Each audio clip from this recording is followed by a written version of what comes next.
Okorafor, guarded by King. Trying to go high off the glass. Rebound for Isaac Trout. And this second unit here for Creighton. It's the run on the floor. King with the flush. And obviously Kalkbrenner, but I would love to see him be a little bit more aggressive from the start of games. He's logged a lot of minutes. With legs, it starts to catch up with you, and he is old. He's going to be 25 in May. So hey, another nice feed for. See immediately once they make a basket. This is some old school Seton Hall trapping right here. Full court, picking up guys. You got to just continue to move your feet.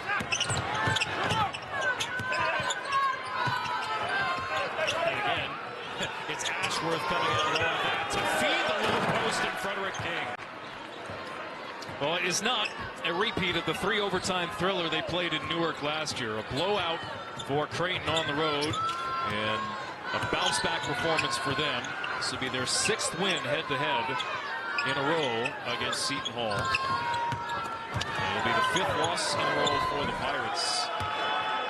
King. Largest lead of the ball game as the final seconds tick away.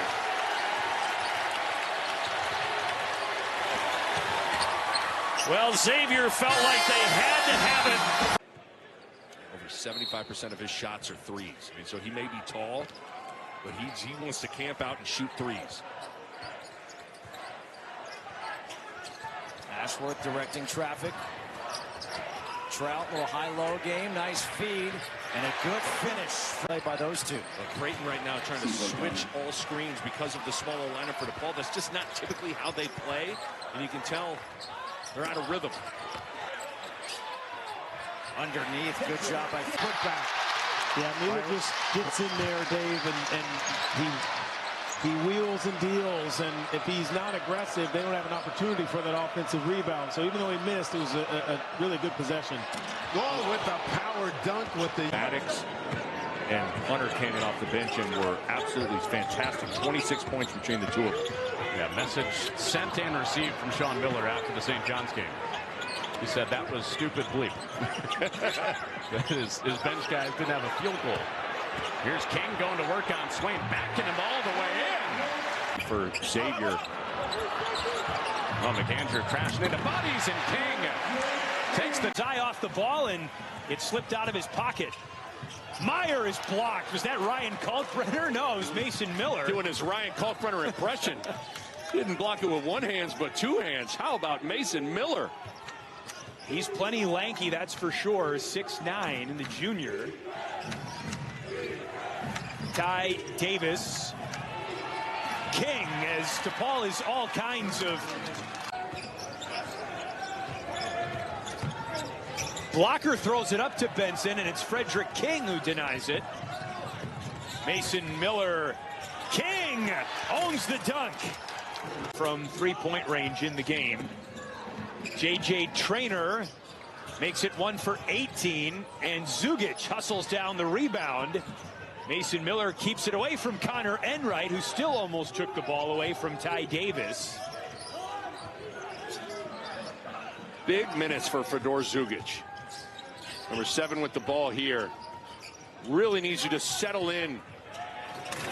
I say he looks pretty settled on a pass. He had an advantage. Trout backing up. Simple little jump stop and off the window. Cardette playing good basketball early. And Providence so far taking advantage of Kalkbrenner being on the bench. Drop off to King inside for 2. Good job by That 1 for 13 from 3 game against Marquette. He's 0 for 3 to start this one. And Creighton led by 8 late in the first half of that game. Then a 12-0 run. Run for King. Kalkbrenner and King. The floor. So Cam Jones and Ben Gold on the bench, and Shaka Smart still coaching up Cam Jones on the sideline.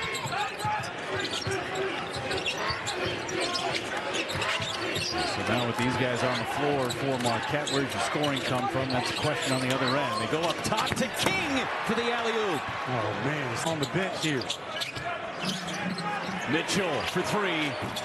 Thought about it just like Green did on the other side. Up ahead. Left it up for King, and a chance for one more. G-Speed's front court. Perkins can't connect. It's good offense, though. So Villanova, one of the best three-point shooting teams in the country, with a slow start and three the other way. For Georgetown. No doubt about it. King, and he jams it home. In D.C. recently with the Georgetown Hoyas, they are playing with joy tonight. Certainly not in Big East games there hasn't been. Another one. Okay, DJ Khaled. Yeah. Under a minute to play. King off the glass. It's good. Working against from behind Amori. And a corner three action. Alabama asks a lot of its five-man as the kind of hub of that wheel to help distribute in the half court. Touch inside for Fredrick. So just a very illustrious career that Lon Kruger had as a head coach. Now his son has the job at UNLV. King bullies his way, bodying. Get it up off the window quickly. That's how he's gotten two of his drives to go down. McAndrew touched that pass and turned it into a steal. Jamiah Neal continuing his good day. Flips it to King, who dropped. Who's had a good game, but a quick turnover. And UNLV misses the shot right after.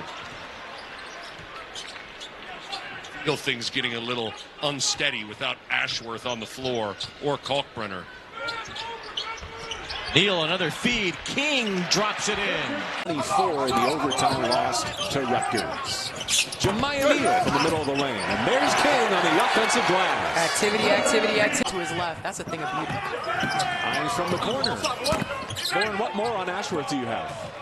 I talked to Greg McDermott before the game today, and he said he wasn't surprised that he played the other day, but the swelling was really bad on Sunday and Monday. They got it to go down by Tuesday after Wednesday's game. It blew up again. He hasn't practiced the last couple of days. He said he's done a lot of rehab the last 2 days, but he works with the trainer and he listens to his body. He's making the decisions whether he plays or not, but he's definitely not at 100%. Left all the way, offensive rebound.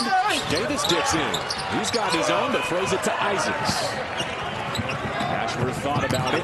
Here's Neal. And this is where Neal is great in transition. Throw to the rim, and King crushes two more. Getting in on the mix.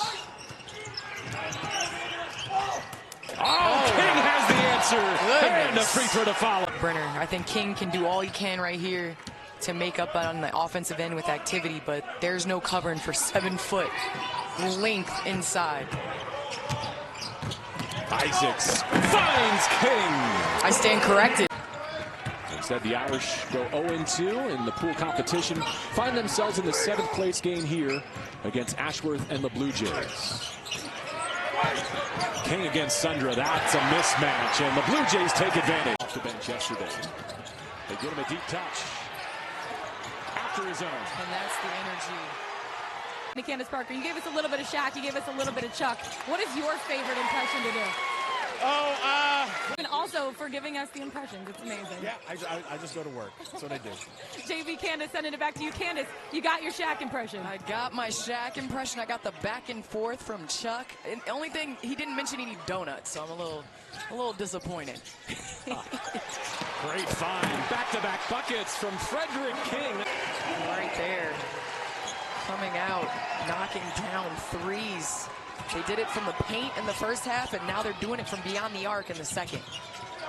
He's stepping into some pretty big shoes there, namely Lamont Butler's.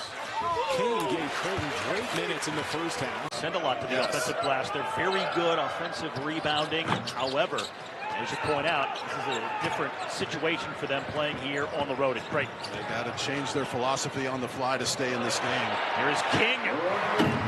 His first basket of the night. An academy in Latin America, which is growing in prominence these days. I think he has critical minutes coming up with that schedule. And Ryan Kalkbrenner, when he goes to the bench, this guy's going to have to step up, play with physicality and rebound. Hunter Dickinson's coming to town, right? And you're going to have to play with physicality against that guy. It's just going to be an exciting few weeks.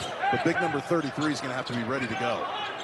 Is Dickinson going to be 30 years of age by the time he gets here? I mean, how long has he been around? It feels like he's been a Jayhawk forever. Well, he was gone 2 years ago. It's not a team that's built to get out and pressure you and force you into playing faster than you want to play. HCU with that pace hasn't scored, though, in over 6 minutes now. Trout On the drive in, back to Ashworth, who's got a couple of threes. Good entry feed to King, who was Alexander is the only J who had a line like that in any two-game stretch since 2005-2006. Wow. Well, Kalkbrenner's been off to such a historic great start that it's taken away a little bit of the shine of the unbelievable start that Stephen Ashworth had. Here's King going to work inside. Honestly, the only really missing piece to him is just strength and size. He's in size from a muscle standpoint, weight standpoint. Other than that, he is offensively from a skill standpoint. From Ashworth. Difficult circumstance for Fred King to find extended minutes, but he can play.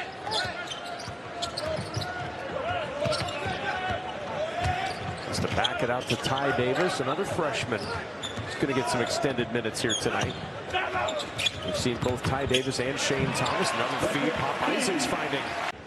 Body language has gotten bad, or their efforts waned at all. They haven't pointed fingers at each other as this game has progressed, which certainly is a positive thing to take away if you're Craig Doty. Thomas looking to find some space. Drops it off to King and another two-handed flush. He's got a double here for Kalkbrenner. Does that add any extra pressure, knowing that the big guy is running out of time? There's Fredrick King on the offensive line.